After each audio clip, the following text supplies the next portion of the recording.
Bom, olá a todos. Que nem nós vimos no vídeo anterior, eu ia mostrar um pouco alguns versículos da Bíblia, algumas passagens no caso, que são contrastantes, né, que tem contrastes.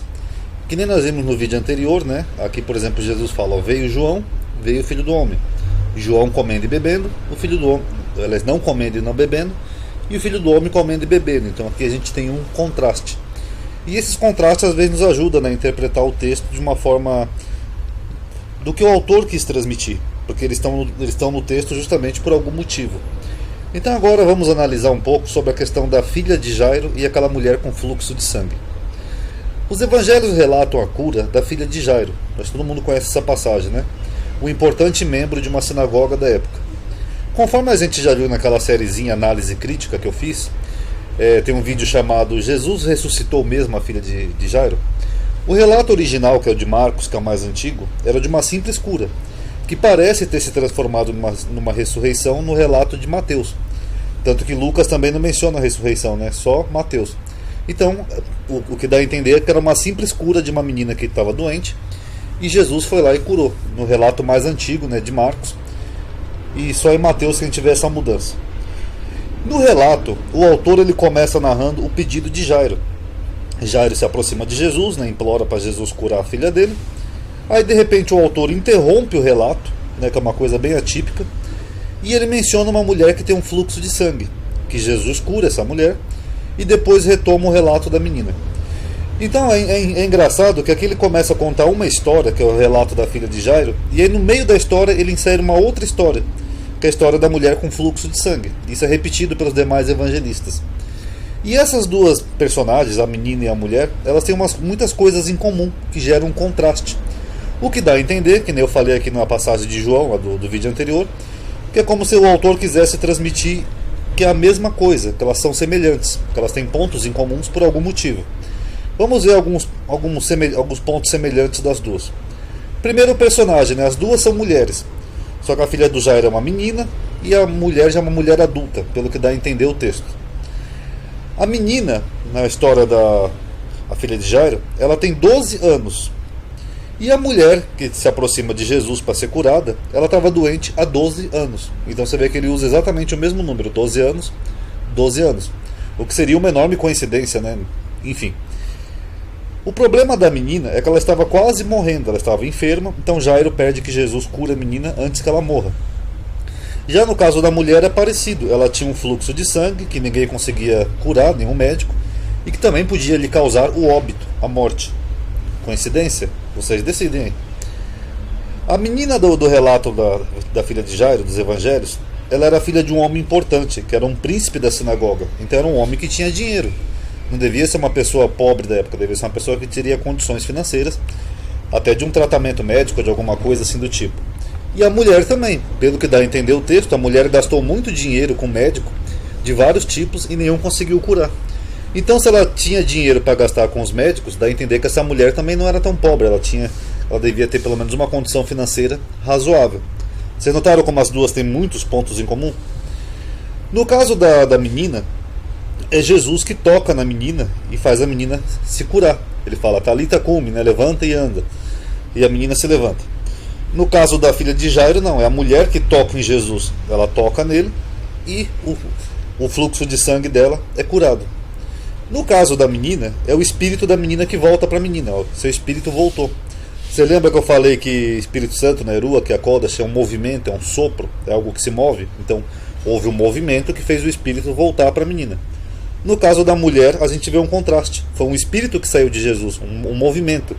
O que os autores chamam aqui de virtude. Ó. Jesus falou, alguém me tocou, porque uma virtude saiu de mim. Ou seja, teve um movimento, um sopro. A mesma coisa. Então dá para ver que ambas são bem assim semelhantes às histórias. E com todo respeito, eu acho que se for uma história real, seria muita coincidência você ter tantos pontos em comum dentro de uma mesma história. Seria até, vamos dizer, quase impossível, né, haver tantas coincidências assim. Você pode ver também que nem a menina e nem a mulher são nominadas na história. Enfim. Então, conforme nós vimos no vídeo anterior, há um contraste entre as duas mulheres. Aí será que essa história não seria então uma história meramente simbólica? Até pelo excesso de coincidência? Será que o autor, ou a fonte original do autor, não era apenas uma simbologia que depois foi transformado numa história real? Vamos analisar alguns pontos.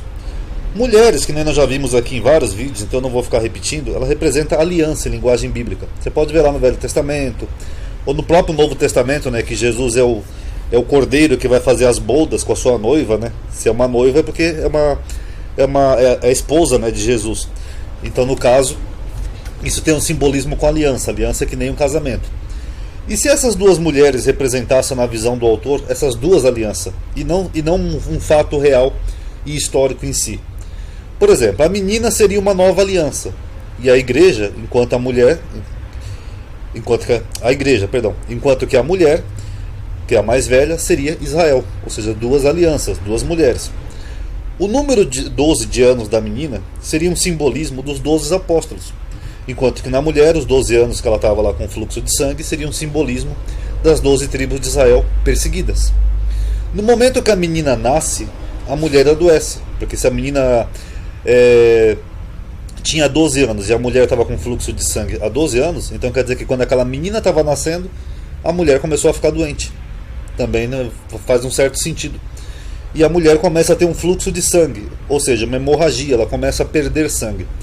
E é engraçado, né, que fluxo de sangue, apesar da Bíblia não ser muito clara sobre do que se trata e ter muitas visões diferentes, dá a entender que a mulher perdia sangue de alguma forma. Então, se ela perdia sangue de alguma forma, será que isso também não tem um simbolismo com a perseguição romana de Israel, que causava muito derramamento de sangue? Fica aí uma hipótese interessante. E quando a igreja estava nascendo, no caso, lá em Jerusalém, foi justamente no momento em que Israel era perseguida e oprimida, ou seja, perdendo sangue. Então fica interessante. Se a gente for traçar um paralelo aqui com o Apocalipse, fazendo aqui uma pausazinha nessa análise, a gente vê também que tem um simbolismo parecido no Apocalipse, onde João vê uma mulher no céu, que essa mulher representa Israel. Vocês podem ver lá no sonho de Jacó, já mostrei isso aqui em outros vídeos. Aqui, as 12 estrelas, seriam as 12 tribos de Israel. E essa mulher que João vê no céu, ela está grávida, ou seja, ela vai dar luz a uma criança. E quando essa mulher está grávida para dar luz, surge o dragão, que é o inimigo, né? O grande dragão vermelho, Roma. Ele para diante da mulher para poder perseguir a mulher e tragar o filho assim que o filho nascesse. Então essa mulher aqui do Apocalipse, ela também é perseguida justamente no momento em que ela está gerando algo, né? Gerando, no caso, o bebê aqui. Lembra um pouco essa história aqui, traçando um paralelo bem distante, mas lembra um pouco isso, que é uma mulher mais velha. No momento que a menina estava nascendo, a mulher começou a perder sangue. Ela começou a ter uma hemorragia, ou seja, 12 anos. Então, é curioso isso. E aí quando a mulher é curada ali por Jesus, né, segundo o texto, a menina que estava quase morta, a menina se recupera. Jesus vai lá e cura a menina. E se a gente for pegar aqui num paralelo com o Apocalipse, a gente vê que realmente, quando o menino nasce, o dragão que queria tragar o menino, ele é arrebatado para o céu, o menino, ou seja, o menino se recupera, ele não chega a morrer, ele é levado para o céu para ser protegido por Deus. E a mulher que estava sendo perseguida pelo dragão, a perseguição também é interrompida, porque a mulher foge para o deserto e lá ela é preparada, né? Ela é bem tratada lá por algo que já estava sendo preparado por ela. Então fica aí um paralelo. Aqui também, dando continuidade no Apocalipse, a gente vê que depois o acusador, o inimigo, né, ele é derrubado, porque ele estava perseguindo a mulher dia e noite. E o texto diz que Jesus venceu, né, e o cordeiro venceu o dragão. Aí o dragão foi perseguir os descendentes da mulher.